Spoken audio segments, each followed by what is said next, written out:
So you got Clemson. How do you have against Alabama Clemson this year? Who do you think's gonna? I've got Clemson at number 2. Defending national champs, maybe the best quarterback in America. 15-0 season. Dabo Swinney's 12th year. They got 8 offensive starters back.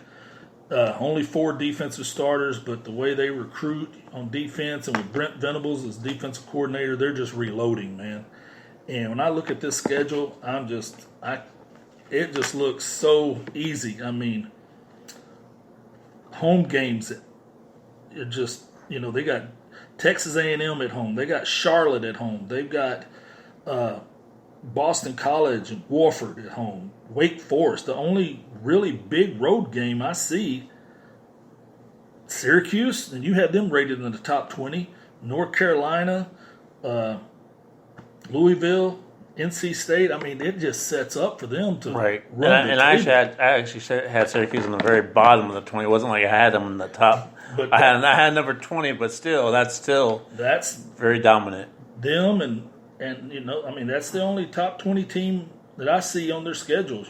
Florida State might sneak up and be something, but their offense is terrible as it is. Texas A&M, maybe. Even though I had Texas A&M at 17, okay, but they get them at home, so. Right. Now, I have Oklahoma as number 1. It had to be them. And it had to be them. Now, you have Alabama again. You're talking about Alabama. Well, I'd like to hear what you think, why you had Oklahoma at number 2. Number 1, excuse me. It's Oklahoma's time. I mean, the coach coming back for the 3rd time. They have the talent. They have a great quarterback coming in. They have the dominance in the Pac-12. I mean, the Big 12. They've been in the playoffs twice. They know how they want it. They taste it. They want to be at the main event, and this is their year. And I know you have Alabama. It has to be Alabama from what I'm looking at here. I mean, they 14-1 national championship runner-up. Saban's 13th year there. They got 6 starters back on offense, 6 on defense. I mean, the schedule is just more than favorable. The only tough road game I see is October the 12th, Texas A&M. I mean, and then Auburn at the, last game of the year, the Iron Bowl. But that just, given the kind of talent they have, the recruiting classes, the coaching pedigree, it just seems like they're going to walk in undefeated. I think them and Clemson in a rematch is not totally out of the question because both of them schedules are so favorable that I just see Alabama with a stronger defense than Clemson this year. The quarterback's probably a first-round draft pick.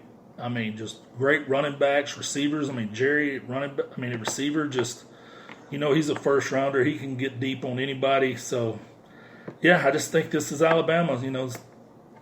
Alabama and Clemson's what I'm picking for the final. And who do you have? If you do have who do you have winning? Alabama. Alabama? Yep. It'll be a heck of a year this year. We got a lot of great games. Mm-hmm. Out of the games, what stands out to you? Which game would you actually, tune in to watch if it's not your team that you? I know you're a Sooner fan. I know, but if it wasn't a Sooner, who would you tune in to watch? Watch Ohio State, Michigan, just see if Harbaugh can finally deliver. What he's been promising since he got there. He's been quite the blatherskite, if you will, yes. But with all this bragging. But it's time to deliver, and I just feel like this year he may have the team to do that. Well, guys, we gave you our 20. Now we want to hear your 20. Please give us your thoughts and your outcome of the top 25 for your picks. And thank you for tuning in. We'll talk to you later.